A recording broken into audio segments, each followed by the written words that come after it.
би вредело да се спомене дека бугарски интерес е за вметнување на заедничката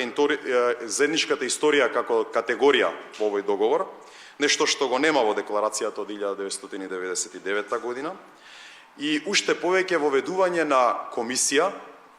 која ќе стане на некој начин попатна станица за секое наше отварање и затварање на поглавија на патот за членство во Европската Унија. Воедно, бугарски интерес исто така и да се опстои на една позиција на давање на гаранции од македонска страна за немешање во внатрешните работи на Република Бугарија, нешто за што ние сме се обврзали во минатото и во нашиот устав, и нешто за што нема никаква основа да се чувствува дека представува закана за земја членка во НАТО и во Европската Унија, особено со оглед на фактот дека Македонија сака да биде дел од тоа семејство. Во однос на македонските интереси пак, нашето инсистирање и обстојување на фактот дека треба да стои формулацијата за македонски народ, а да не се случи да има негово изоставување, и дека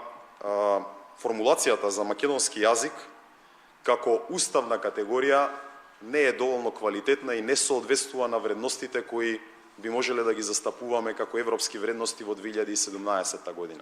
Се работи за јазик кој е кодифициран многу пред независноста на Република Македонија,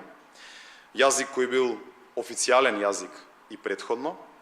и доколку сме согласни дека и земјите членки на Европската Унија треба да ги почитуваат тие вредности,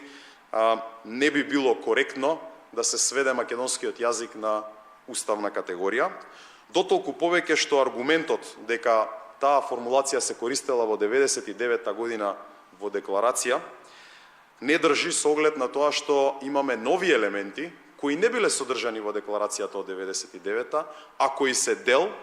од договорот